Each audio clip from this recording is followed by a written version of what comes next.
Welcome to Annie's Kitchen and you're watching Annie's Kitchen with Annie. ഇന്ന് മൂന്നാം ഓണായി. എല്ലാവരും ഇന്നലെ ഞാൻ ചെയ്ത പായസം വീട്ടിൽ ചെയ്ത് കാണും എന്ന് വിശ്വസിക്കുന്നു. കാര്യം എന്താണെന്ന് വെച്ചാൽ ഓണത്തിൻ്റെ ഒരു ക്ഷീണം എല്ലാവരുടെ വീട്ടിലും എല്ലാവർക്കും ഉണ്ട്. പക്ഷെ എന്നാലും ഉണ്ടല്ലോ, ഞാൻ എൻ്റെ ഒരു എന്താ പറയുക സ്നേഹക്കൂടുതൽ കൊണ്ടാന്ന് തോന്നുന്നു എനിക്കിങ്ങനെ ചോദിക്കാൻ തോന്നിയേ. അറ്റ്ലീസ്റ്റ് ഇന്ന് വെച്ചില്ലെങ്കിലും നാലാം ഓണത്തിന് ഞാൻ എന്നാ ചെയ്യുന്നത് അറിയാമോ? അപ്പോൾ നാളെ, അതായത് എന്നാ ചെയ്യുന്നത് വെച്ചാൽ സദ്യ കാര്യങ്ങളൊന്നും ചെയ്യുകയല്ല. നാളെ നല്ല അസലായിട്ടൊരു ബിരിയാണി അങ്ങ് വെക്കും. അന്നേച്ച് ഒരു എന്താ പറയുക ഒരു മധുരവും. അതാണ് ഏറ്റവും നല്ല കാര്യം. നമ്മൾ അടുപ്പിച്ച് അങ്ങോട്ട് സദ്യ ഉണ്ണുമ്പോഴത്തേനുണ്ടല്ലോ എല്ലാവർക്കും അങ്ങ് മടുപ്പയച്ചും എല്ലാവരും പറയുമ്പോൾ ഇന്നും സദ്യ ആണോ അതാന്ന് ചോദിച്ചിട്ട് എന്നതേലൊക്കെ ഒരു കുറ്റം പറയും. അപ്പം ഞാൻ എന്നാ ചെയ്യുന്നത്, തിരുവോണത്തിൻ്റെ അന്ന് നമ്മൾ നല്ല അസൽ സദ്യ വയ്ക്കും. അത് കഴിഞ്ഞിട്ട് മൂന്നാം ഓണത്തിന് ഇന്ന് ഉച്ചയ്ക്ക് എന്നാ ചെയ്തെന്ന് വെച്ചാൽ ഈ പറഞ്ഞ പോലെ സദ്യയുടെ കൂടെ അറ്റത്തൊരു നോൺ വെജ്, ഒരു മീൻകറിയോ അല്ലെങ്കിൽ ഒരു ഇറച്ചിക്കറിയോ എന്നതേലും വെക്കും. പിന്നെ ഇതെല്ലാം മാറ്റി വെച്ച് നാളെ ഈ പറഞ്ഞ പോലെ ഒരു ബിരിയാണിയോ എന്നതേലും വെക്കും. അപ്പം നാളെ ഞാൻ എന്തായാലും നോൺ വെജാണ്. ഇന്ന് പക്ഷേ ഞാൻ ചെയ്യാൻ പോകുന്നത്, നമ്മൾ തിരുവോണം കഴിഞ്ഞ് കഴിയുമ്പോൾ ഈ സദ്യ എല്ലാം കഴിഞ്ഞ് കഴിയുമ്പോൾ വൈകുന്നേരം എന്നാ എടുക്കും എന്നുള്ളൊരു ടെൻഷനുണ്ട്. ആ സമയത്ത് നമ്മൾ എന്നാ ചെയ്യും, ഏറ്റവും എളുപ്പത്തിൽ ചെയ്യുന്നതാണ് ഒരു ചപ്പാത്തി. അല്ലെന്നുണ്ടെങ്കിൽ ദോശയുടെ മാവ് ഉണ്ടെങ്കിൽ ദോശ ഉണ്ടാക്കും. ഇങ്ങനത്തെ കാര്യങ്ങളൊക്കെ നോക്കുമ്പോൾ പിന്നെയും നമുക്ക് അടുക്കളയിൽ കയറി മെനക്കെടാൻ മേല, എളുപ്പ വഴിയാണ് നോക്കുന്നത്. അന്നേരം അതിൻ്റെ കൂട്ടത്തിൽ കഴിക്കാൻ എന്നതേലും ഒരു കറി വേണം. പിന്നെയും ചമ്മന്തി അരച്ചു കൊടുക്കുമ്പോൾ പറയാമ്പോൾ രാവിലെ ഇഡ്ഡലി സാമ്പാർ ചമ്മന്തി കഴിച്ചു, ഇനി വൈകുന്നേരവും ദോശയും ചമ്മന്തിയാണോന്നേ. എന്നാൽ അതിൽ വ്യത്യാസപ്പെട്ടേച്ച ഒരു നല്ലൊരു കറിയാണ് നമ്മൾ ഇന്നിവിടെ ചെയ്യാൻ പോകുന്നത്. ഇന്നിവിടെ ചെയ്യാൻ പോകുന്നത് ചെട്ടിനാട് വെജ് കറിയാണ് ചെയ്യാൻ പോകുന്നത്.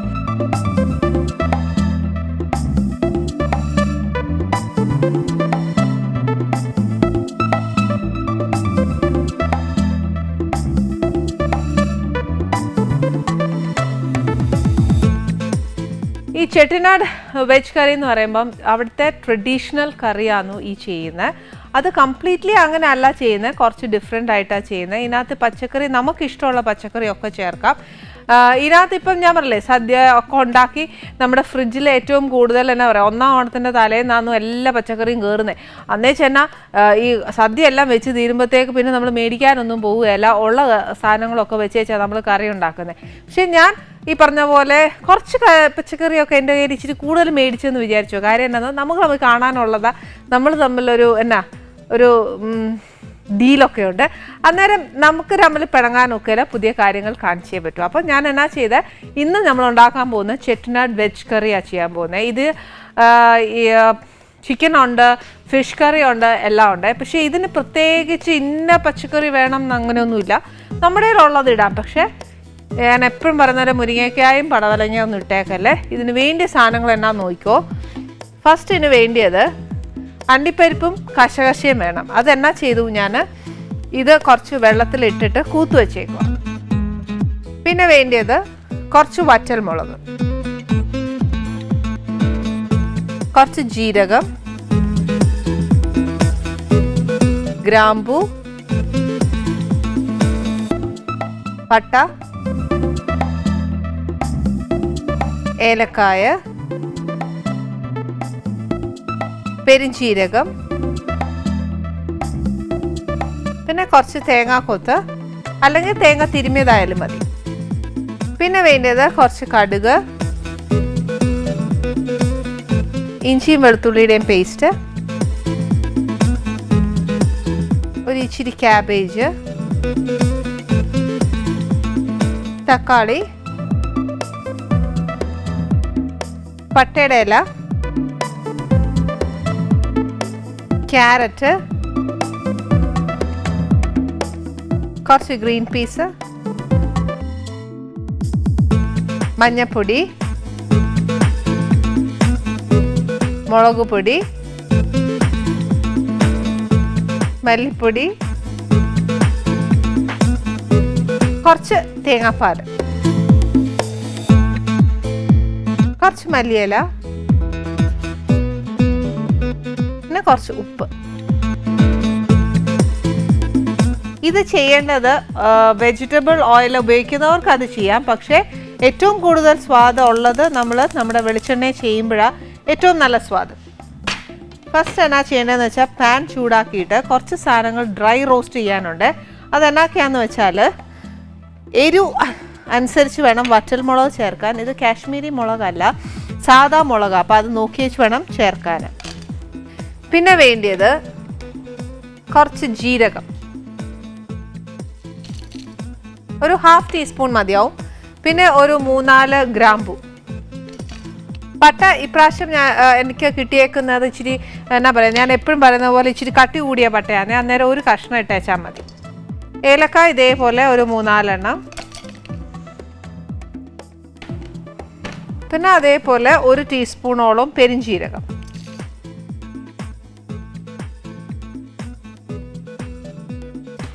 അതിൻ്റെ കൂട്ടത്തിലാന്നു കുറച്ച് തേങ്ങായും കൂടെ ഇടാം. ഒരു പിടിയോളം മതിയാവും. അന്നേച്ചാൽ ഇത് കംപ്ലീറ്റ് ആയിട്ട് ഒന്ന് ഡ്രൈ റോസ്റ്റ്.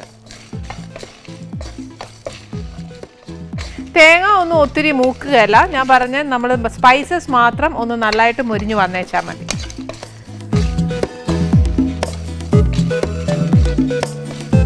ഈ സ്പൈസസ് ഫസ്റ്റ് ടൈം മൂപ്പിക്കുന്ന അങ്ങനെ ആന്നുവെങ്കിൽ ആദ്യം തേങ്ങയും വറ്റൽമുളകും കൂടെ ഇട്ട് ഏകദേശം ഒന്ന് മൂത്ത് വന്നതിന് ശേഷം സ്പൈസസ് ഇട്ടാൽ മതി. അതല്ല നല്ലോണം അത് മൂത്ത് വരുത്താനുള്ള ഒരു ഈ പറഞ്ഞ പോലെ ആ ഒരു ചിട്ടയൊക്കെ അറിയാമെന്നുണ്ടെങ്കിൽ ആദ്യമേ ആ സ്പൈസസ് എല്ലാം ചേർത്തു. പക്ഷെ ഞാൻ ആദ്യമായിട്ട് ചെയ്യുമ്പോൾ എനിക്ക് ആ മറ്റേ സ്പൈസസ് ഒക്കെ പെട്ടെന്ന് അങ്ങ് മൂത്ത് പോകുമായിരുന്നേ. അതുകൊണ്ട് പിന്നെ ഞാൻ ചെയ്തതെന്നാന്ന് വെച്ചാൽ വറ്റൽമുളകും തേങ്ങയും കൂടെ ആദ്യം ഒരു ഇച്ചിരി മൂപ്പിച്ചതിന് ശേഷം എത്രയായാലും ചീനച്ചട്ടി ഭയങ്കരമായിട്ട് ചൂടായിരിക്കുക. അന്നേരം പെട്ടെന്ന് മൂക്കാനുള്ളതേ ഉള്ളൂ ജീരകവും പെരുംജീരകവും ഒക്കെ.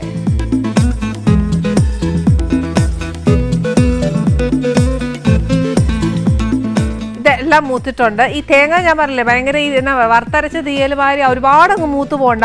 എന്നാൽ ആ കറിക്ക് ഒരു ഓറഞ്ച് ഷെയ്ഡ് വരണം. അത് തേങ്ങ ഒത്തിരി മൂത്ത് പോയാൽ ആ ഓറഞ്ച് ഷെയ്ഡ് കിട്ടത്തില്ല. അതുകൊണ്ട് ചെറുതായിട്ടൊന്ന് മൂത്താൽ മതി. പക്ഷെ നമ്മുടെ സ്പൈസസ് കംപ്ലീറ്റ് ഒന്ന് മൂത്ത് വരണം.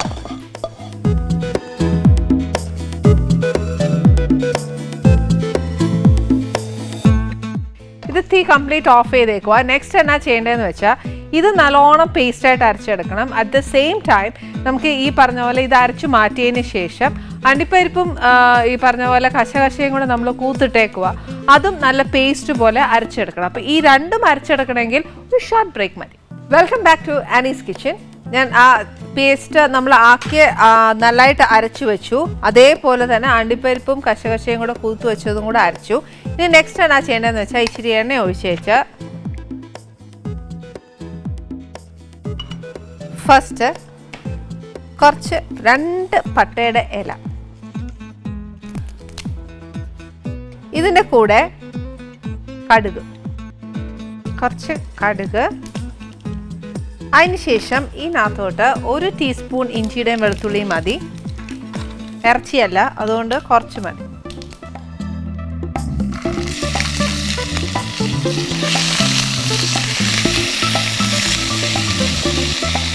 ഇത് കഴിഞ്ഞാൽ ഇതിനകത്തോട്ട് നമ്മൾ അരിഞ്ഞു വെച്ചേക്കുന്ന ക്യാബേജ് ഇടുക.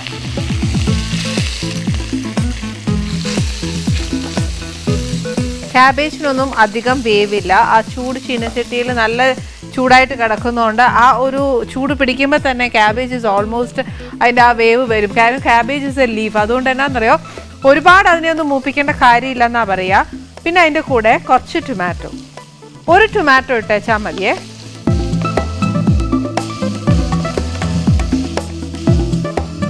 നമ്മൾ ബാക്കി പച്ചക്കറി എല്ലാം, അതായത് ക്യാരറ്റും പീസും ഒക്കെ വേവിച്ച് വെച്ചേക്കുവാന്നേൽ ഇപ്പം ചേർക്കണ്ട.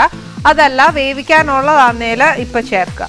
ഇതിപ്പോൾ വേവിക്കാനുള്ളതായതുകൊണ്ട് ഞാൻ ഒരു ഇച്ചിരി ചേർക്കുക. കാര്യം നമ്മൾ വഴറ്റിയെടുക്കുന്ന സമയത്ത് ഇതൊരു 1/4 വേവോളം എത്തും. അപ്പോൾ അത് പിന്നെ ബാക്കി കിടന്ന് വേവുമ്പോഴത്തേക്ക് ആയിക്കോളുവേ. കുറച്ച് പീസ് ഇതെല്ലാം ഇട്ട് നല്ലതായിട്ടൊന്ന് വഴന്ന് കഴിയുമ്പോൾ പേസ്റ്റ് ചേർക്കണം. അതായത് നമ്മൾ ആദ്യം അരച്ചു വെച്ച് പേസ്റ്റ്, മസാലാസ് എല്ലാം കൂടെ ഡ്രൈ റോസ്റ്റ് ചെയ്ത് തേങ്ങായും കൂടെ ചേർത്ത് അരച്ച് വെച്ചേക്കുന്നത് വേണം ആദ്യം ചേർക്കാൻ. ആ ടൊമാറ്റോയിനകത്തെ വെള്ളം മുഴുവൻ ഒന്ന് വറ്റി, അതായത് ഇപ്പോൾ ആ എണ്ണയിലോട്ട് എല്ലാ വെള്ളവും അങ്ങ് ഇറങ്ങുവേ. ഇറങ്ങിയേച്ച് ഈ വെള്ളം മുഴുവൻ പറ്റി ഒന്ന് ഡ്രൈ ആവും. ആ സമയത്താണ് നമ്മൾ അതിൻ്റെ പേസ്റ്റ് ചേർക്കുന്നത്.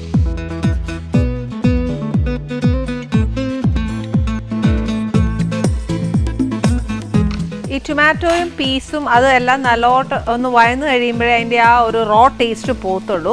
അതല്ല ടൊമാറ്റോ ഒക്കെ ഒരു ഇച്ചിരി അങ്ങനെ കിടക്കണം എന്നുണ്ടെങ്കിൽ ഒന്ന് വഴന്നതിന് ശേഷം പേസ്റ്റ് ചേർക്കാം. പക്ഷേ എൻ്റെ അഭിപ്രായത്തിൽ ഞാൻ പറയുവാന്നേൽ അതെല്ലാം വഴറ്റിയതിന് ശേഷം ചേർക്കുന്നതാണ് നല്ല. എന്നാന്നോ അല്ലെങ്കിൽ ആ പീസിൻ്റെ ഒരു ചൊവ കാണും, ക്യാരറ്റിൻ്റെ ഒരു പ്രത്യേക ചൊവ, അങ്ങനെയെല്ലാം എടുത്തെടുത്ത് കാണിക്കും. അതിലും ഭേദം എല്ലാം കൂടെ എന്നാ പറയുക ഒരുമിച്ചാവുമ്പോഴാണ് അതിൻ്റെ ആ ഒരു ടേസ്റ്റ് വരുന്നത്.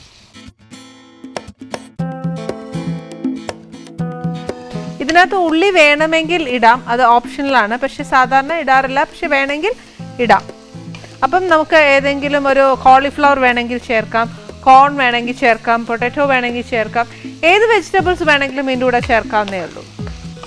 ഇപ്പോൾ ക്യാബേജൊക്കെ ഓൾമോസ്റ്റ് ബ്രൗൺ ആയേ. ഇനി ഇതിനകത്തോട്ട് ഞാൻ ഈ അരച്ച് വെച്ചേക്കുന്ന പേസ്റ്റ് ചേർക്കുക. ഇത് ഏതാണെന്നറിയാവോ? നമ്മൾ ആദ്യം അരച്ചത് തേങ്ങായും മസാലയും എല്ലാം കൂടെ ചേർത്ത് അരച്ചില്ലേ, അതാണ് ഇത്.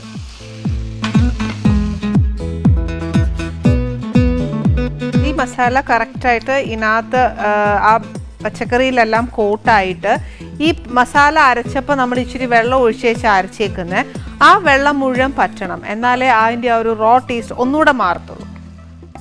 നമ്മൾ മൂപ്പിച്ചതായിരുന്നു, പക്ഷേ എന്നാലും ഒരു ഇച്ചിരിയും കൂടി ആവാനുണ്ട്. അപ്പോൾ അതനുസരിച്ച് വേണം നമ്മൾ ഇതിനെ ഒന്ന് ആക്കിയെടുക്കാം. വെള്ളത്തോടെ അടുത്ത് ഇടരുത്. ഓൾമോസ്റ്റ് ഒന്ന് ഡ്രൈ ആകുമ്പോഴത്തേക്ക് നെക്സ്റ്റ് ചേർക്കാം.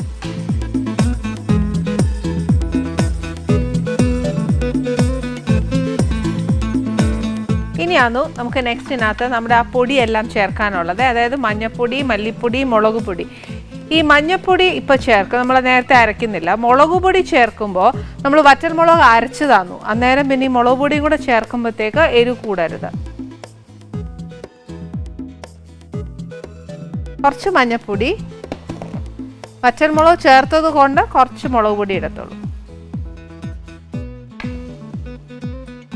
മല്ലിപ്പൊടി ഇപ്പം ചേർക്കുക. അതല്ലാന്നുണ്ടെങ്കിൽ നമുക്ക് നേരത്തെ മല്ലി ഡ്രൈ റോസ്റ്റ് ചെയ്തില്ലേ, ആ സമയത്ത് മല്ലി ചേർത്തേച്ചാലും മതി. ഇനി ഈ ചേർത്ത പൊടി എല്ലാം നല്ലതായിട്ട് ഒന്ന് പച്ചച്ചൊവ മാറി നമ്മൾ ആദ്യം ചേർത്തേക്കുന്ന എണ്ണ ഒന്ന് നല്ലോണം തെളിയണം.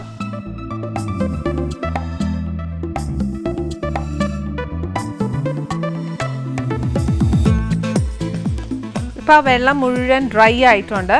ഡ്രൈ ആയതിന് ശേഷം ഈ എണ്ണ അങ്ങ് സൈഡിൽ ഇച്ചിരി തെളിഞ്ഞു വരാൻ തുടങ്ങുമേ, അതാന്നു അതിൻ്റെ ആ പരുവം. ഈ സമയത്ത് നമുക്ക് ആ തേങ്ങാപ്പാൽ ഒഴിച്ചു കൊടുക്കാം. എന്നാലേ നമ്മുടെ ക്യാരറ്റും എല്ലാം ഒന്ന് വേവത്തുള്ളൂ.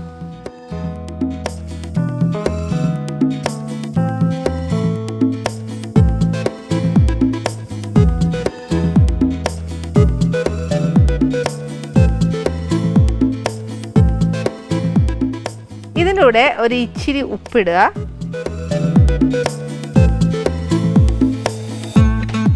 അതിൻ്റെ കൂടെ തന്നെ നമ്മൾ നേരത്തെ അരച്ച കശുവണ്ടിയും കശകശയും കൂടെ അരച്ചില്ലേ, അതും കൂടെ കുറച്ച് ഇതിൻ്റെ കൂടെ ചേർക്കുക. എന്നാലേ ആ ഗ്രേവിക്ക് നല്ലൊരു ടേസ്റ്റ് വരത്തുള്ളൂ. അത് കഴിഞ്ഞ് നമ്മൾ അതായത് ക്യാരറ്റ് ഒന്ന് വെന്ത് കഴിഞ്ഞിട്ട് നമുക്ക് ബാക്കിയും കൂടെ ചേർത്താൽ മതി.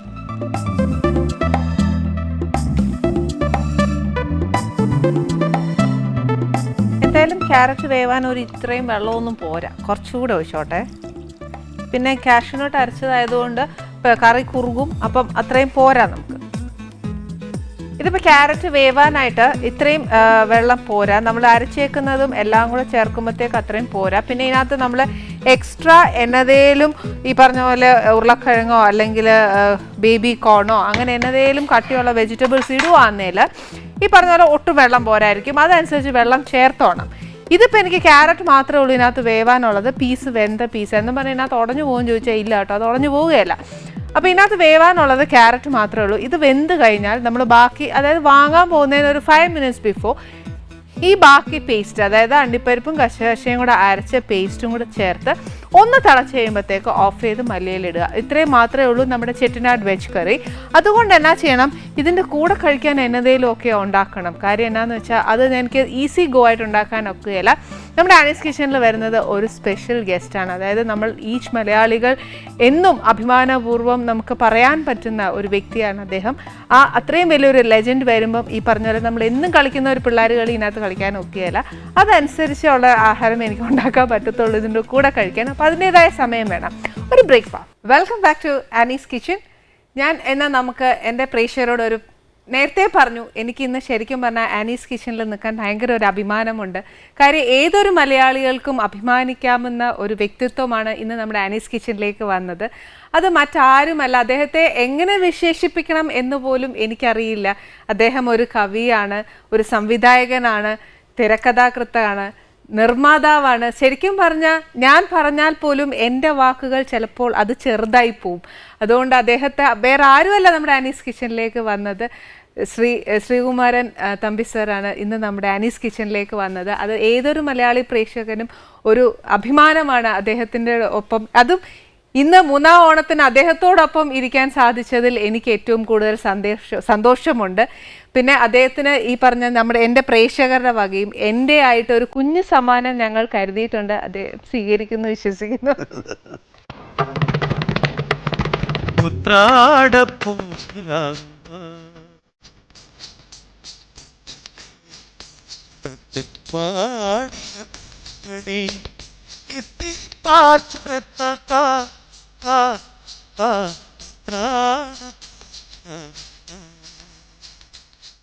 ശരിക്കും സാറിനോടൊരു ഓണത്തെക്കുറിച്ചുള്ള വിശേഷം ഒക്കെ ചോദിക്കുമ്പോൾ ഏറ്റവും കൂടുതൽ കുഞ്ഞുനാൾ മുതൽ ഓണം സാറിൻ്റെ വരികളിൽ കൂടിയാണ് ഞങ്ങൾ കൂടുതലും കണ്ടിരിക്കുന്നത്. ഇപ്പം 3-ാം ഓണമാണ് സാർ. ഓണമൊക്കെ എങ്ങനെ ആഘോഷിച്ചു? ആദ്യമായിട്ട് ഞാൻ മറ്റൊരു കാര്യം പറയണം സാർ. ആനീസ് കിച്ചണിൽ വരാനുള്ള യാതൊരു യോഗ്യത എനിക്കില്ല. അയ്യോ, അങ്ങനെ പറയരുത്. എന്താണെന്ന് പറഞ്ഞാൽ ഞാൻ ഭക്ഷണ കാര്യത്തിൽ വളരെ മോശമാണ്. ഞാൻ വളരെ കുറച്ച് ഭക്ഷണം കഴിക്കും. വളരെ കുറച്ച് പറഞ്ഞാൽ ഞാൻ ആ ഭക്ഷണം കഴിച്ചാൽ ഈ ഭക്ഷണം കഴിച്ച് ഈ മനുഷ്യൻ എങ്ങനെ ജീവിക്കുന്നു ചോദിക്കും. അത്രമാത്രം കുറച്ച് ഭക്ഷണം കഴിക്കുള്ളൂ. പ്യുവർ വെജിറ്റേറിയനാണ്. എഗ്ഗ് പോലും കഴിക്കില്ല. അപ്പോൾ ആനീസ് കിച്ചൺ ഞാൻ ധാരാളം കണ്ടിട്ടുണ്ട്. അപ്പോൾ അതിനകത്തൊക്കെ ഇറച്ചിയും പിന്നെ ചിക്കനും ഫിഷും ഒക്കെ ഇങ്ങനെ. അപ്പോൾ അതിൻ്റെ ഇടയിൽ ശ്രീകുമാരൻ തമ്പിക്ക് എന്താ സ്ഥാനം എന്ന് ഞാൻ എന്നെ വിളിച്ചപ്പോൾ ഞാൻ ആദ്യം ആലോചിച്ചതാണ് എനിക്ക് എന്താണ് ഇവിടെ വരാനുള്ള അർഹത. അപ്പോൾ ഈ വളരെ നമുക്ക് ഈ ഭക്ഷണത്തിൽ എനിക്ക് സാറ് വിചാരിക്കുന്നത് ഞാൻ അങ്ങനെ ഒന്നും കരുതിയിട്ടില്ല. പക്ഷെ ഈ പറഞ്ഞ പോലെ ഒരു ചീരത്തോരനായാലും അല്ലെങ്കിൽ ഒരു ഗ്ലാസ് വെള്ളം തന്നാലും എനിക്കത് വലിയൊരു ഭാഗ്യമായി ഞാൻ കരുതുന്നു. ചീരത്തോരൻ ഇഷ്ടമാണ്. ചീര എൻ്റെ ഇഷ്ടവിഭവങ്ങൾ എന്ന് പറഞ്ഞു കഴിഞ്ഞാൽ ചീര അവിയൽ, ഈ ചുവന്ന ചീരയുടെ അവിയൽ, മാങ്ങയിട്ട്, പിന്നെ മുരിങ്ങയിലയുടെ കറി, പിന്നെ നമ്മുടെ നാടൻ പുളിശ്ശേരി, തീയൽ, ഇങ്ങനെയൊക്കെയുള്ള വളരെ കുറച്ച്. അതിൽ തന്നെ ഈ ഇതിൽ വെജിറ്റബിൾസ് തന്നെ എല്ലാ വെജിറ്റബിൾസും എനിക്ക് ഇഷ്ടമല്ല. മത്തങ്ങ ഇഷ്ടമല്ല. മത്തങ്ങ എരിശ്ശേരിയാണ് കഴിക്കില്ല. മത്തങ്ങ ഇഷ്ടമല്ല. കുമ്പളങ്ങ ഇഷ്ടമല്ല. വഴുതനങ്ങയും വലിയ ഇഷ്ടമല്ല. അപ്പം അങ്ങനെ വരുമ്പോൾ ഈ മലക്കറി തന്നെ എൻ്റെ അമ്മയ്ക്കും ഭാര്യയ്ക്കും എപ്പോഴും ബുദ്ധിമുട്ടാണ്. കാരണം കറികളുണ്ടാക്കാൻ അതും സ്വാദായിട്ടുണ്ടാക്കണമല്ലോ. അത് ഉണ്ടാക്കണമല്ലോ. അപ്പം അങ്ങനെ അമ്മയും ഭാര്യയും ബുദ്ധിമുട്ടിച്ചിട്ടുള്ള ഒരു ആളാണ് ഞാൻ. പക്ഷേ എന്തായാലും വളരെ കുറച്ച് കഴിക്കൂ. അപ്പം പിന്നെ ഒന്നിനോടും ഒരു ഭക്ഷണത്തോടൊരു ആർത്തിയില്ല. ചിലപ്പോൾ പറയുമ്പോൾ അവിശ്വസനീയമായി തോന്നാം, എനിക്ക് വിശപ്പെന്നൊരു വികാരമില്ല. കുട്ടിക്കാലം വരെയില്ല. അതായത് പലരും വിശ്വസിക്കില്ല. എൻ്റെ അമ്മയ്ക്കറിയാം. പറയും വിശപ്പെന്ന്. ഇപ്പോൾ ഉദാഹരണമായിട്ട് ഞാൻ എഴുതിക്കൊണ്ടിരിക്കുകയാണെങ്കിൽ വൈകിട്ട് 5 മണി വരെ എഴുതിക്കൊണ്ടിരിക്കുകയാണെങ്കിൽ ഞാൻ ഒന്നും അറിയത്തില്ല. 5-5:30 മണിയാകുമ്പോൾ ചെറിയ ദാഹിക്കുന്ന പോലെയോ ശരീരത്തിൽ ചെറിയൊരു ക്ഷീണം പോലെ തോന്നുമ്പോൾ ഞാൻ ഉച്ചയ്ക്കുണ്ടോ ഞാൻ തന്നെ ആലോചിക്കും. അപ്പോഴറിയാം ഉച്ചക്കൂട് കഴിച്ചില്ല എന്നുള്ളത്. ശരിക്കും പരിസരം മറന്ന് അങ്ങനെയാണ്. ഞാൻ വർക്കഹോളിക്കാണ്. അങ്ങനെ അത് പഠിക്കുന്ന കാലത്ത് അങ്ങനെ. അപ്പം സാധാരണ ഈ ചലച്ചിത്ര രംഗത്ത് പ്രവർത്തിക്കുന്ന അല്ലെങ്കിൽ എൻ്റെ മുന്നാലെ നടന്ന ഗാനരചയിതാക്കളെ പോലെ അല്ല ഞാൻ ശരിക്കും പറഞ്ഞു കഴിഞ്ഞാൽ പഠനം തന്നെയല്ലായിരുന്നു. അവരൊക്കെ മറ്റേ ഭാഷാ സാഹിത്യവും കലയും ഒക്കെ ആയിട്ട് കഴിഞ്ഞപ്പോൾ ഞാൻ പഠിച്ചത് കണക്കും എഞ്ചിനീയറിങ്ങുമാണ്. എപ്പോഴും കണക്കാണ്. എഞ്ചിനീയറിംഗ് കണക്കാണ്. അപ്പോൾ ഈ പ്രോബ്ലംസ് ഡിസൈൻ പ്രോബ്ലംസ് ഇതിനിടയ്ക്കാണ് കവിത എഴുതുന്നത്. അപ്പോൾ അതുകൊണ്ട് അപ്പം അങ്ങനെയാണ് എനിക്ക് തോന്നുന്നു ഈ ഭക്ഷണത്തോടുള്ള നമ്മുടെ ഈ ഭക്ഷണം എന്നുള്ളൊരു എനിക്കൊരു പ്രധാന ഘടകമല്ലാതായി. ശരിക്കും സാറ് പറഞ്ഞ പോലെ ഒരു എഞ്ചിനീയർ എന്ന് പറയുമ്പോൾ മൊത്തം കണക്കിന്റെ ഒരു ലോകമാണ്. അവിടെയാണ് സാർ കവിതയൊക്കെ ആയിട്ട് രണ്ട് തട്ട്. അതൊക്കെ നമ്മൾ രാത്രി ഇരുന്ന് ഒരു 11 മണി വരെ പഠിച്ചിട്ട് പിന്നെ കവിത എഴുതുന്നത്. 11 മണി വരെ പഠിച്ചതിന് ശേഷം പിന്നെ കുറച്ച് അങ്ങോട്ട് ഇങ്ങോട്ട് ആലോചിച്ച് നടന്നതിന് ശേഷമാണ് ഒരു കവിത എഴുതി പിന്നെയാണ് ഉറങ്ങുന്നത്. അപ്പോൾ ഈ ത്രൂ ഔട്ട് എൻ്റെ ലൈഫിൽ ഒരു 16 വയസ്സിന് ശേഷം ഉറക്കവും വളരെ കുറവാണ്. അയ്യോ, അപ്പൊ ഈ 11 മണിക്ക് ശേഷം സാർ എഴുതി തുടങ്ങി പിന്നെ കിടക്കുമ്പോൾ വെളുപ്പിനെ ആവും. അതെ, അങ്ങനെയാണ്. അത് പിന്നെ രാവിലെ എഴുന്നേൽക്കുകയും വേണം. അപ്പം അങ്ങനെ എൻ്റെ ശരീരം അതുമായിട്ട് പാകപ്പെട്ടു. അത് എനിക്കൊരു 4 മണിക്ക് ഉറങ്ങിയാൽ മതി, ഫ്രഷ് ആവും. അപ്പോൾ സാർ ശരിക്കും ഒരിക്കൽ ഞാൻ അമേരിക്കയിൽ പോയപ്പോൾ എൻ്റെ ഒരു ഫ്രണ്ടിന് എൻ്റെ കൂടെ പഠിച്ച ഒരു കൂട്ടുകാരുടെ ഭർത്താവ് ഒരു സൈക്യാട്രിസ്റ്റാണ്. അപ്പോൾ അദ്ദേഹത്തിൻ്റെ വീട്ടിൽ ആഹാരം കഴിക്കാൻ പോയപ്പോൾ ഞാൻ അദ്ദേഹത്തോട് പറഞ്ഞത് എനിക്ക് ഉറക്കം വളരെ കുറവാണ്, ഭക്ഷണം വളരെ കുറച്ചാണ് കഴിക്കുന്നത്, ഇതുകൊണ്ട് വല്ല ദോഷമുണ്ട്. അപ്പോൾ ഞാൻ എൻ്റെ ഹിസ്റ്ററി പറഞ്ഞപ്പോൾ അദ്ദേഹം പറഞ്ഞു, നിങ്ങളുടെ ശരീരം അതുമായിട്ട് പാകപ്പെട്ടു, മനസ്സതുമായിട്ട് പാകപ്പെട്ടു. അപ്പം അതാണ് പ്രധാനം. അല്ലാതെ ഇങ്ങനെ ഇത്ര കഴിച്ചേ പറ്റൂ അങ്ങനെയില്ല. നിങ്ങളുടെ ശരീരം അത് പിന്നെ വേറൊരു ക്വാളിറ്റി വെച്ചാൽ സാധാരണ കലാകാരന്മാർക്ക് ഉള്ള സ്വഭാവം മദ്യപാനമില്ല, പുകവലിയില്ല, മുറുക്കുവലില്ല, അങ്ങനെ ഒന്നുമില്ല. ദുശ്ശീലം അന്നും പറയാനൊക്കത്തില്ല. ഇപ്പം ചില നമ്മുടെ സുഹൃത്തുക്കൾ മദ്യപിക്കുന്ന ദുശ്ശീലം അങ്ങനെ പറയുന്നത് അശീലം എന്ന് പറയാം. ആ ശീലം ഒരിക്കില്ല. അപ്പം അതുകൊണ്ട് നമ്മളുടെ പിന്നെ ശാരീരികമായിട്ടും നമ്മൾ എപ്പോഴും നമ്മൾ ഒരുപാട് ധൂർത്ത് ചെയ്യുമ്പോഴാണല്ലോ നഷ്ടം പെടുന്നത്. തീർച്ചയായിട്ടും അല്ലേ? അപ്പം എൻ്റെ ശരീരവും ഞാൻ അധികം ധൂർത്ത് ചിലവാക്കിയിട്ടില്ല. ശരീരവും ഞാൻ വളരെ പ്രൊട്ടക്ട് ചെയ്തു. വളരെ കാൽക്കുലേറ്റഡ് ആയിട്ടാണ് സർ. ശരിക്കും സാർ പറഞ്ഞു കുഞ്ഞുനാൾ മുതലേ സാർ കവിത എഴുതും. എനിക്ക് എത്രാമത്തെ വയസ്സിലായിരിക്കും സാർ തുടങ്ങി എഴുതാൻ? എൻ്റെ ആദ്യത്തെ കവിത 11ാമത്തെ വയസ്സിലാണ്. പക്ഷെ അതിന് മുൻപ് തന്നെ എൻ്റെ അമ്മ പറയാറുണ്ട് ഞാനിങ്ങനെ വല്ലതുമൊക്കെ പറയുമെന്ന്. എന്നേലൊക്കെ അതിങ്ങനെ ഈ കളിക്കുന്ന സമയത്തും അല്ല എന്തെങ്കിലും സമയത്തും ഈ ഇങ്ങനെ കവിത പോലെ പലതുമൊക്കെ ഇങ്ങനെ കവിത ഈണത്തിൽ ഇങ്ങനെ പറയുമായിരുന്നു. പിന്നെ രണ്ട് ചേട്ടന്മാരും എഴുതുമായിരുന്നു. അപ്പോൾ എനിക്കൊരു 6 വയസ്സുള്ളപ്പോൾ തന്നെ വലിയേട്ടൻ 12 വയസ്സത്തെ ഒരു പുസ്തകം അച്ചടിപ്പിച്ചു. 12 വയസ്സിൽ കൊച്ചേട്ടനും 12 വയസ്സ് പുസ്തകം അച്ചടിപ്പിച്ചു. അപ്പോൾ ഇത് എൻ്റെ മനസ്സിൽ എൻ്റെ 2 ചേട്ടന്മാരും 12 വയസ്സ് പുസ്തകം അച്ചടിപ്പിച്ചപ്പോൾ എനിക്കും ഇത് സാധിക്കും. ശരിയാ. അപ്പോൾ വലിയേട്ടൻ പുസ്തകം അച്ചടിപ്പിക്കാൻ 12 വയസ്സാകുമ്പോൾ എനിക്ക് 6 വയസ്സേ ഉള്ളൂ. അപ്പോൾ 6 വയസ്സിൽ തന്നെ എനിക്ക് ഇതൊക്കെ ചെയ്യാൻ പറ്റും എന്നുള്ളൊരു എന്തുകൊണ്ട് എനിക്ക് ചെയ്തുകൂടാ. അതെ, അങ്ങനെ. അവർ രണ്ടുപേരും എഴുത്തുകാരാണ്. എന്നാലും എന്നെപ്പോലെ അവർ വേറെ 2 മേഖലകളിലേക്ക് പോയപ്പോൾ പക്ഷെ ഞാൻ എഞ്ചിനീയർ ആയപ്പോഴും ഇതിൽ ഞാൻ ഉറച്ചു നിന്നു. എനിക്ക് ആദ്യം കവിത പിന്നെ എഞ്ചിനീയറിങ് എന്നുള്ളതായിരുന്നു എപ്പോഴും അങ്ങനെയായിരുന്നു. അപ്പോൾ ഉദ്യോഗം ഇപ്പോൾ 2 സിനിമയ്ക്ക് പാട്ട് എഴുതി കഴിഞ്ഞപ്പോൾ ഗവൺമെൻറ് പറഞ്ഞു ഒന്നുകിൽ സിനിമ അല്ലെങ്കിൽ ജോലി എന്ത് തീരുമാനിക്കുന്നു എന്ന് ചോദിച്ചു എൻ്റെ സീനിയർ ഓഫീസർ. അപ്പോൾ ഒന്ന് കൂടുതൽ ആലോചിക്കാൻ പോയില്ല. ഞാൻ പറഞ്ഞു ഞാൻ സിനിമയും സാഹിത്യവും തന്നെയാണ് ഞാൻ ജോലി ഉപേക്ഷിക്കാമെന്ന്. അങ്ങനെ രാജിവെക്കുന്നു. അപ്പോൾ അങ്ങനെ പക്ഷേ ഞാൻ ആ ഫീൽഡിൽ തുടർന്നിരുന്നെങ്കിൽ പിന്നീട് നിയമം മാറി. പിന്നീട് CH ചിദംബരം മുഖ്യമന്ത്രിയായി വന്ന സമയത്ത് നിയമം മാറ്റി ONVക്ക് പാട്ട് എഴുതാൻ വേണ്ടി. ONV communist, Achutha Menon communist. ഞാനൊരു പാർട്ടിയിലുമില്ല. അപ്പോൾ ഞാൻ അന്ന് ഈ അവർക്ക് ശരി ഞാനിപ്പോൾ തൽക്കാലം പാട്ട് എഴുതുന്നില്ല എന്ന് പറഞ്ഞിരുന്നെങ്കിൽ എനിക്ക് ജോലി തുടരാമായിരുന്നു. തീർച്ചയായിട്ടും ചീഫ് ടൗൺ പ്ലാനറായിട്ട് റിട്ടയർ ചെയ്യാമായിരുന്നു. ഞാൻ അസിസ്റ്റന്റ് ടൗൺ പ്ലാനറായിരുന്നു ആ സമയത്ത്. പക്ഷേ ഞാൻ ഇന്നത്തെ ശ്രീകുമാരൻ തമ്പി ആവില്ല. സത്യമാണ് സർ. ഞങ്ങൾക്ക് മലയാളികൾക്ക് ഒരു വലിയൊരു നഷ്ടമായേനെ സത്യം. അന്ന് സർ പക്ഷേ ഒരു കൺസ്ട്രക്ഷൻ കമ്പനി സ്റ്റാർട്ട് ചെയ്തു. അത് ഇവിടുന്ന് 26 വയസ്സിൽ ഞാൻ രാജിവെച്ചു. മദ്രാസിൽ ചെന്നു. അതിനുള്ള പ്രണയമായി. 28 വയസ്സിൽ കല്യാണം കഴിച്ചു. അപ്പോൾ കല്യാണം കഴിച്ച് ഭാര്യയ്ക്ക് ജോലി കിട്ടുന്ന സമയത്ത് 20 വയസ്സുള്ളപ്പോൾ ഷീസ് ഓൺലി 20 then. പക്ഷേ അതിനെ പോലെ തന്നെ വളരെ ചെറുപ്പത്തില്ല, 20 years ഉള്ളൂ. അപ്പോൾ ഈ ഇലക്ട്രിസിറ്റി പോലെ ജോലി കിട്ടിയപ്പോൾ ജോലിക്ക് പോകണോ വേണ്ടോ എന്നുള്ള ചിന്ത. അപ്പോൾ ഞാൻ പറഞ്ഞു എൻ്റെ സംബന്ധിച്ച് ഞാൻ കലാകാരനാണ്, ഞാനിങ്ങനെ ജീവിക്കാനാണ്. അപ്പോൾ എൻ്റെ ഭാര്യ ഉദ്യോഗസ്ഥ പറ്റില്ല, ശരിയാവില്ല. അപ്പോൾ ഷീ ഡിഡ് നോട്ട് ജോയിൻ, ജോലി വേണ്ടെന്ന് വെച്ചു. അപ്പം അങ്ങനെ അതിനുശേഷം അതും തെറ്റായി ചിലപ്പോൾ എനിക്ക് തോന്നാറുണ്ട്. കാരണം ഇപ്പോൾ ഒരു വലിയ പെൻഷൻ കിട്ടുമായിരുന്നു, അങ്ങനെയൊക്കെ ചിന്തിക്കാം. പക്ഷേ ഓരോ കാലഘട്ടത്തിൽ എനിക്കൊരു certain പ്രിൻസിപ്പിൾസ് ഉണ്ട്. അത് ആ പ്രിൻസിപ്പിൾസ് അനുസരിച്ച് ജീവിക്കും. അപ്പോൾ ചിലപ്പോൾ അവിടെ നമുക്ക് വരാവുന്ന നഷ്ടം എന്ന് പറയുന്നത് ധനനഷ്ടമാണ്. പക്ഷേ ധനനഷ്ടത്തേക്കാൾ ഏറ്റവും വലുതാണ് അഭിമാന നഷ്ടം എന്ന് വിശ്വസിക്കുന്ന ആളാണ് ഞാൻ. തീർച്ചയായിട്ടും. അപ്പം അതുകൊണ്ട് അഭിമാനം നിലനിർത്താൻ വേണ്ടി എത്ര ധനം വേണമെങ്കിലും കളയാൻ ഞാൻ തയ്യാറായിരുന്നു. അതുകൊണ്ടാണ് ഞാൻ വലിയ കോടീശ്വരനാകാതെ പോയത്. ഒരു കാര്യം ചോദിച്ചോട്ടെ, ഒരു മനസ്സിൽ സാറിന് എപ്പോഴും പ്രണയമുള്ളത് കൊണ്ടായിരിക്കും സാറിൻ്റെ വരികളിലും ഒക്കെ എപ്പോഴും പ്രണയം? അതെ, പ്രണയമില്ലാത്ത ഒരു ഹൃദയത്തിൻ്റെ കവിത വരില്ല. വർണ്ണാത്തത് വളരെ ആർട്ടിഫിഷ്യലായി.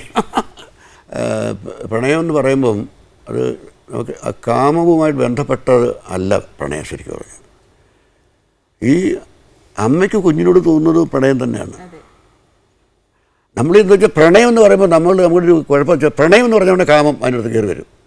വരണമെന്നില്ല, വരാം, അത്രയേ ഉള്ളൂ. അതാണ് പ്രണയത്തിൻ്റെ. ഇപ്പം എൻ്റെ ഒരു പാട്ടുണ്ട്, ഒരു വഞ്ചിപ്പാട്ടുണ്ട്. തോണിക്കാരനും അവൻ്റെ പാട്ടും കൂടണഞ്ഞു. തോണിക്കാരനും അവൻ്റെ പാട്ടും കൂടണഞ്ഞു, തേങ്ങിത്തളർന്നൊരു ചെറുമക്കുടിലിൽ വിളക്കണഞ്ഞു. നിറയുമോർമകളെൻ്റെ നെഞ്ചിൽ, പിടയുമോളങ്ങൾ നിന്റെ നെഞ്ചിൽ, നിനക്കും എനിക്കും ഉറക്കമില്ലല്ലോ. കായലേ കായലേ വൈക്കം കായലേ പാട്ടുണ്ട്. അതിൽ വരുന്ന വരികളിൽ ഈ നിന്റെ കരയിൽ ഈ നിലാവിൽ ഞാനിരിക്കാം, നിന്റെ കൂടെ പുലരുവോളം ഞാനും കരയാം, പ്രണയവേദന അറിഞ്ഞവർക്കായി 4 വരി പാടാം. അതാണ് ശ്രീകുമാരൻ നമ്പിയുടെ പ്രണയദർശനം. പ്രണയവേദന അറിഞ്ഞവർക്ക് വേണ്ടിയാണ് ഞാൻ പ്രേമഗാനം പാടുന്നത്, അല്ലാതെ പ്രണയത്തിൽ വിജയിച്ചവർക്ക് വേണ്ടിയല്ല. ശരിക്കും ഈ വാക്കുകൾ ഇപ്പോഴാണ് എൻ്റെ പ്രേക്ഷകർക്ക് കുറച്ചും കൂടെ വ്യക്തമായിട്ട് സാറിൻ്റെ വരികളിലെ കുറച്ചുകൂടെ ഉൾക്കൊള്ളാൻ സാധിക്കുന്നത് ഇപ്പോഴായിരിക്കും. ഇപ്പം ഇന്നും എൻ്റെ കണ്ണുനീരിൽ നിന്നോർമ്മ പുഞ്ചിരിച്ചു, ഈറൻമൂകിൽ മാലകളിൽ ഇന്ദ്രധനുസെന്ന പോലെ എന്ന് പറയുമ്പോൾ ഇന്നും എൻ്റെ ഓർമ്മകളിൽ നിന്നോർമ്മ ഒരു സ്മൈലായിട്ട് വരും.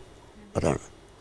അപ്പോൾ ഈ പ്രണയത്തിൻ്റെ ഒരു മഹത്വം എന്ന് പറഞ്ഞാൽ പ്രണയത്തിൽ പരാജയപ്പെട്ടവനും പ്രണയസ്മൃതി സന്തോഷമാണ്,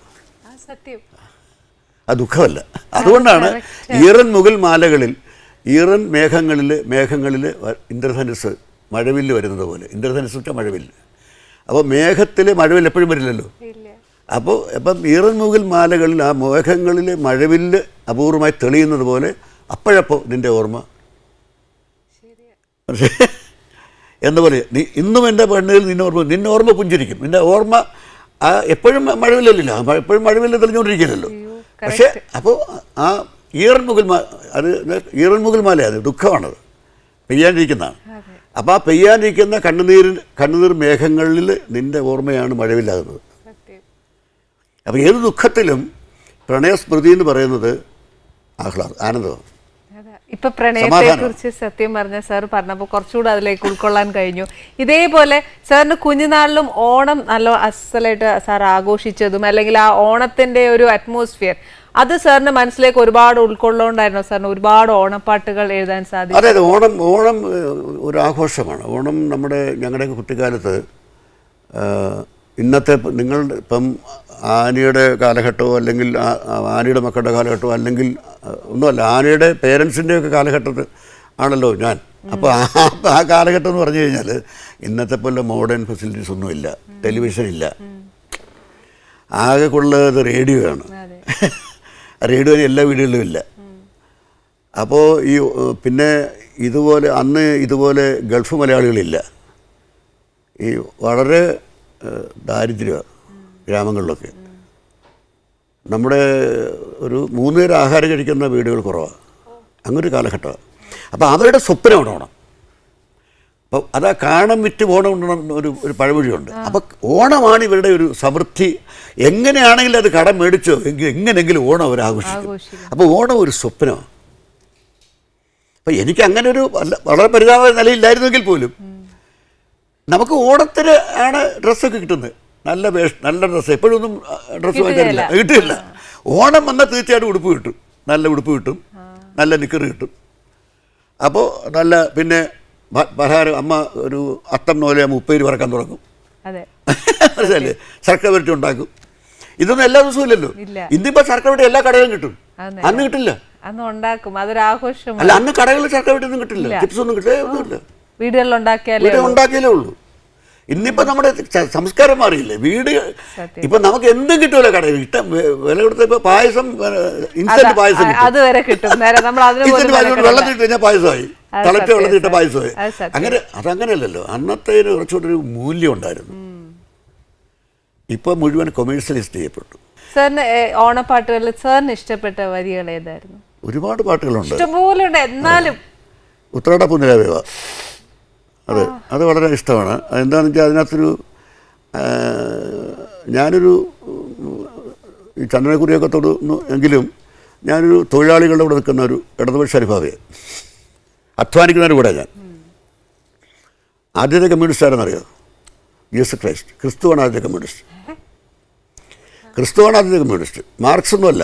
മാർക്സ് പിന്നെ വന്നു. ക്രിസ്തു എന്താ പറഞ്ഞത്? അധ്വാനിക്കുന്നവരും ഭാരം ചുമക്കുന്നവരും എൻ്റെ പിന്നാലെ വരുവൻ എന്നല്ലേ പറഞ്ഞു. പണക്കാരെ വിളിച്ചോ? ഇപ്പം സ്ഥിതി വേറെയാണ്, എന്നാലും. അപ്പോൾ ആദ്യത്തെ കമ്മ്യൂണിസ്റ്റ് ക്രിസ്തുവാണ്. രണ്ടാമത്തെ കമ്മ്യൂണിസ്റ്റ് ആരാണെന്നറിയോ? പ്രവാചകൻ, നബി. അദ്ദേഹം പറഞ്ഞൊരു വാചകമുണ്ട്: അധ്വാനിക്കുന്നവൻ്റെ ശരീരത്തിലെ വിയർപ്പുണങ്ങുന്നതിന് മുമ്പ് അവൻ്റെ ശമ്പളം കൊടുത്തിരിക്കണം. ഇത് നബിവചനമാണ്. അത് കമ്മ്യൂണിസ്റ്റ് അല്ലേ പറഞ്ഞു? അപ്പോൾ ലോകരെല്ലാവരും പാവപ്പെട്ടവൻ സുഖമായിരിക്കണം. അപ്പം ഈ ഉത്രാട പുനരാവേവ എന്ന് പറയുന്നത് മറ്റൊരു കവിയും ചെയ്യാത്തൊരു കാര്യം ഞാൻ ഈ ഉത്രാട പുനരാവേവ ചെയ്തിട്ടുണ്ട്. അതായത് ഓണം ആഘോഷിക്കുന്നതിന് മാത്രമല്ല, ഒന്നുമില്ലാത്തവൻ്റെ കൂടെ ഓണം. അതിനകത്ത് രണ്ടാമത്തെ ചരണം പറയുന്നത്: തിരുവോണത്തിൻ കൂടിയുടുക്കാൻ കൊതിക്കുന്നു തെരുവിൻ മക്കൾ, അവർക്കില്ല പൂമുറ്റങ്ങൾ പൂനിരത്തുവാൻ, വയറിൻ്റെ രാഗം കെട്ടേ മയങ്ങുന്ന വാമനന്മാർ, അവർക്ക് ഓണക്കോടിയായി നീ വാ എന്ന് ഞാൻ നിലാവിനോട് പറയുക. അവരെ നല്ല ഉടുക്കാനൊന്നും ഇല്ലാതെ റോഡിൽ കടത്തന്നെ കിടക്കുക. നിലാവ് നീ വന്ന് അവരെ പുതപ്പിക്കും, അങ്ങനെയെങ്കിലും അവർക്കൊരു ഭംഗിയുള്ള. അപ്പോൾ ഇതുകൊണ്ടാണ് ഈ പാട്ടിഷ്ടം. കാരണം എപ്പോഴും ഞാൻ രണ്ട് സൈഡും ഒരു വിഷയത്തിൻ്റെ രണ്ട് വശങ്ങളും ഞാൻ നോക്കും. അതായത് എല്ലാ മനുഷ്യരിലും നായകനും വില്ലനും ഉണ്ട്. ഉറപ്പാണ്. അത് നായകൻ നമ്മൾ സങ്കല്പിക്കുന്ന ആ ഭാവം കൂടിയിരിക്കുന്നവരെ നമ്മൾ നല്ലവരെന്ന് പറയുന്നു. ഈ വില്ലൻ്റെ ഭാവം കുറഞ്ഞിരിക്കുന്നവരാണ് നല്ലത്. വില്ലൻ ഭാവം കുറച്ചുകൂടി കുറച്ചുകൂടി ഇരിക്കുന്നവരെ വില്ലൻ എന്ന് വിളിക്കുന്നത്. അല്ലാതെ ചീത്ത ചെയ്യുന്ന തെറ്റ് ചെയ്യുന്നവ മാത്രമായിട്ട് ഒരുത്തൻ, നന്മ ചെയ്യുന്ന മാത്രം ഒരുത്തൻ ഇല്ല. അങ്ങനെ ഉണ്ടാവും മനുഷ്യനല്ല. പിന്നെ അത് മനോഹരമായിട്ട് വളരെ പൂക്കളം കാണുന്ന പൂമരം പോലെ നീ പൂമുഖത്തിണ്ണയിൽ നിന്നു. അപ്പോൾ പൂക്കളം കാണുന്ന പൂമരം പോലെ, പൂക്കളം മുമ്പ് ഇട്ടിട്ടുണ്ട്, ഇവളും ഒരു പൂമരമാണ്. അപ്പോൾ പൂക്കളം കാണുന്ന പൂമരം പോലെ നീ പൂമുഖത്തിണ്ണയിൽ നിന്നു. അത് ഈ കസവിട്ട വീരാളി പട്ടു കൊടുത്ത് അവൾ നിൽക്കുകയാണ്. അവൾ പഴയ കാമുകയാണ്, പക്ഷെ ഇപ്പോൾ അവൾ മറ്റൊരാളുടെ ഭാര്യയാണ്. അപ്പോൾ ഓണമാണ്, ഇയാൾ ഒരു അതിഥിയെ പോലെ വന്നിരിക്കുകയാണ്. മനസ്സിലല്ലേ? ആമന്ദമാമന്ദമോമന കാൽ വെച്ചു താളത്തിലെന്നടുത്തെത്തി, പൂമിഴി കൊണ്ടു തലോടി എന്നുള്ളിൻ്റെ പൂമുഖവാതിൽ തുറന്നു. പൂമിഴിയുടെ അവളെ കണ്ണുകൊണ്ട് എൻ്റെ മനസ്സിൻ്റെ വാതിൽ തുറന്നു. അങ്ങനെ ഇതുപോലുള്ള വളരെ സെൻസിറ്റീവായിട്ടുള്ള ചില അംശങ്ങൾ വെക്കുന്നതാണ് എൻ്റെ പ്രണയഗാനങ്ങൾ ഹിറ്റാകുന്നത്. തീർച്ചയായിട്ടും സാർ എന്തോരം ഓരോ വരികൾ ഉൾക്കൊണ്ടാണ് എഴുതുന്നതെന്ന് ഇപ്പൊ നമ്മൾ ശരിക്കും ഒരു വരികൾ കേൾക്കുമ്പോൾ അതിനെ ഉൾക്കൊള്ളുന്നുണ്ട്, പക്ഷെ ഇത്രയും ഡീപ്പായിട്ട് സാർ അത് എഴുതുമ്പോൾ ചിന്തിക്കുന്നത് കേൾക്കുമ്പോയോ അല്ല, ചിന്തിക്കുന്നത് താനേ വരുന്നതാണ്. അതൊരു പ്രവാഹം നമ്മൾ സൃഷ്ടിക്കുന്നതല്ല, താനേ വരുന്നതാണ്. അതാണ് ടാലന്റ്. നമ്മളിപ്പോൾ ചിലപ്പോൾ ചോദിക്കും, ഇപ്പം ഇലഞ്ഞി പൂമണ ഒഴുകി വരുന്നു. എൻ്റെ അടുത്തൊരു ഒരു ഫാൻ ചോദിച്ചു, ഇലഞ്ഞി പൂമണ ഇലഞ്ഞിപ്പൂമണമൊഴുകി വരുന്നു, ഇന്ദ്രിയങ്ങളിലതു പടരുന്നു, പകൽക്കിനാവിൻ പനിനീർ മഴയിൽ പണ്ടു നിൻമുഖം പകർന്ന ഗന്ധം, ഇലഞ്ഞിപ്പൂമണമൊഴുകി വരുന്നു എന്ന് പറയുമ്പോൾ അപ്പോൾ എൻ്റെ ചോദിച്ചു, സാർ എങ്ങനെ ഈ രണ്ട് ഇന്നും അവസാനിക്കുന്നത്, എങ്ങനെ വരുന്നു അത് ചോദിച്ചാൽ എനിക്ക് അറിഞ്ഞൂടാ എന്നുള്ള സത്യം. It comes. അപ്പം ഇലഞ്ഞി, അപ്പോൾ തുടക്കത്തിൽ ആദ്യാക്ഷരം ഈ തുടങ്ങുന്നു, ഇലഞ്ഞി തുടങ്ങുന്നു, അടുത്ത് ഇന്ദ്രിയം എന്ന് തുടങ്ങുന്നു, അവസാനം പടരുന്നു, റൈമിങ്. അപ്പം അത് നമ്മുടെ ഇപ്പോൾ സംഗീതം, എൻ്റെ പാട്ടുകളിപ്പോൾ 50 വർഷം, ഇപ്പോൾ ഹൃദയസഹസ്രേ പ്രണയപുഷ്പം എന്നുള്ള പാട്ട് വന്നിട്ട് 50 കൊല്ലമായി. 50 വയസ്സായ ഒരാൾ വൃദ്ധനാണ് അല്ലേ? പക്ഷേ ഇപ്പോഴും ഹൃദയസഹസ്രേ യൗവനമാണ്. അപ്പോൾ 50 വയസ്സ് പ്രായമായി. എന്തുകൊണ്ട് നിൽക്കുന്നത് ചോദിച്ചാൽ ഞാൻ തന്നെ ആലോചിക്കുമ്പോൾ കാരണം വെച്ച് കഴിഞ്ഞാൽ ഈ സംഗീതത്തിൻ്റെ താളം ഉണ്ടവിടെ. പക്ഷേ ഞാൻ അത് I bring A lyrical rhythm. അപ്പോൾ ഈ ലിറിക്കൽ റിഥവും ഈ സംഗീത റിഥവും കൂടെ ചേരുമ്പോൾ ഒരു പുതിയ മാനം ഉണ്ടാകും. അതിപ്പോൾ ഇലഞ്ഞിപ്പൂമണമൊഴുകി വരുന്നു, ഇന്ദ്രിയങ്ങളിലതു പടരുന്നു, പകൽക്കിനാവിൻ പനിനീർമഴയിൽ പണ്ടു നിൻമുഖ 3 പാവന്ന് വീണപ്പോൾ വൃദ്ധമായി. അത് ഞാൻ മനഃപൂർവ്വം വരുന്നതല്ല, താനേ വരുന്നത്. ദൈവം തന്ന. ശരിക്കും സാറിനോട് വർത്താനം പറഞ്ഞിട്ട് ഞാൻ ഇതുവരെ ആഹാരം വിളമ്പിയില്ല, പക്ഷെ എന്നാലും സാറിന് വലിയ ആഹാരത്തോട് പ്രിയമില്ല എന്ന് പറഞ്ഞു. എന്നാലും എൻ്റെ അടുക്കളയിൽ വന്നിട്ട് ഒരു പിടി കഴിച്ചാൽ മതി, ഒരു നുള്ളു. തീർച്ചയായിട്ടും കഴിക്കാം.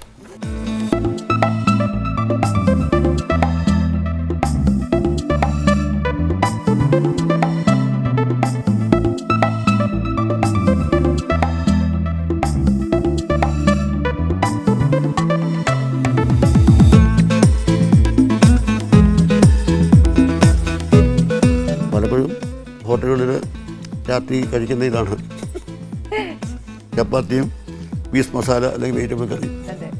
ഇത് ഞാൻ സാറിന് ഒരു ചെട്ടിനാട് വെജിറ്റബിൾ കറിയാ ചെയ്തത്. അതെ, അത് സാധാരണ കുറുമേന്ന് വ്യത്യസ്തമാണ്. അത് ചെട്ടിനാട് സൈഡിലുള്ള ട്രഡീഷണൽ സാധനം. സാറ് പക്ക നാടൻ സ്റ്റൈലിലേ കഴിക്കുള്ളൂ എന്ന് പറഞ്ഞുകൊണ്ട് ഞാൻ വിചാരിച്ചു ചെട്ടിനാട് സ്റ്റൈലിൽ ഒരു നാടൻ വിഭവം. പക്ഷേ ഞാൻ ചെട്ടിനാട് നാടനല്ല, മലയാളി നാടനാണ്. ആന്നു, പക്ഷെ എന്നാലും നമ്മളത് എപ്പോഴും കഴിക്കുന്നതല്ലേ, നമ്മുടെ കൂട്ടുകറിയും തീയലും ഒക്കെ എപ്പോഴും കഴിക്കുന്നതല്ലേ. ഇപ്പൊ സാറിന് ഒരു വ്യത്യാസമായിട്ട് തന്നോട്ടെ എന്ന് വിചാരിച്ചിട്ട് വെച്ചതാ. പക്ഷേ ചെട്ടിനാടൻ ഫുഡ് പ്രത്യേകിച്ചും നോൺ വെജ് അല്ലേ ഫേമസ് അല്ലേ? അതെ. പിന്നെ ഈ കാരക്കുഴമ്പെന്നൊക്കെ പറഞ്ഞ ചില സാധനങ്ങളല്ലേ? അതെ, അവിടൊക്കെ അവർക്ക് ഏറ്റവും കൂടുതൽ നോൺ വെജിനോടാണ്. നോൺ വെജാണ്.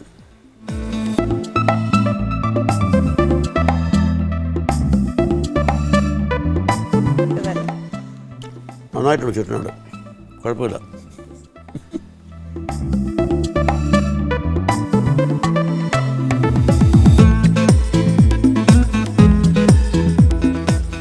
സാർ ഇപ്പോൾ ഒരുപാട് നമ്മൾ ലിറിക്സ് എഴുതി തുടങ്ങി. എപ്പോഴാണ് സാറിൻ്റെ ലൈഫിൽ നമ്മൾ മ്യൂസിക് കമ്പോസ് ചെയ്തത് ഫസ്റ്റ്? അല്ല, ഞാൻ ഏത് പാട്ടും കമ്പോസ് എഴുതുന്നത്. അത് ഞാനിപ്പോൾ 3000-ലധികം പാട്ട് എഴുതിയിട്ടുണ്ട്. സിനിമയ്ക്ക് വേണ്ടി മാത്രം 2000 പാട്ട് എഴുതിയിട്ടുണ്ട്. അല്ലാതെ ലൈറ്റ് സോങ്സിൽ 1000-ന് മേലെ എഴുതിയിട്ടുണ്ട്. ഈ 3000 പാട്ടിന് എൻ്റെ ട്യൂണുണ്ട്. ഞാൻ ആദ്യമായിട്ട് എഴുതിയ ആദ്യമായിട്ടല്ല, കുറച്ച് എഴുതി കഴിഞ്ഞിട്ട് ഒരു പാട്ടുണ്ട്. അത് നമ്മുടെ ആദ്യമായിട്ട് സ്റ്റേജിൽ പാടിയത് നമ്മുടെ നടി ശ്രീലത നമ്പൂതിരി, എൻ്റെ നാട്ടുകാരിയാണ്. അതാണ് ആദ്യമായിട്ട് ശ്രീലത നമ്പൂതിരി, ഇന്നത്തെ ശ്രീലത നമ്പൂതിരിയെ ആദ്യമായി സ്റ്റേജിൽ കയറ്റിയ പാട്ട്. അവിടുന്നാണ് അവരുടെ തുടക്കം. ഇതാണ് ആ പാട്ടിങ്ങനെയാണ്. അത് എൻ്റെ ട്യൂണാണ്. ഇന്നലെ ഞാനൊരു സ്വപ്നം കണ്ടു, നീലമുളന്തത്തെ നീ എന്നിൽ നിന്നകന്നു, ഞാൻ ഏങ്ങി നിന്നു. ടീനേജ് എഴുതിയ പാട്ട് അവർക്കാണ്. അപ്പം ഇങ്ങനെ ഇന്നലെ ഞാനൊരു സ്വപ്നം കണ്ടു, നീലമുളന്തത്തെ നീ എന്നിൽ നിന്നകന്നു ഞാൻ ഏങ്ങി ഏങ്ങി നിന്നു.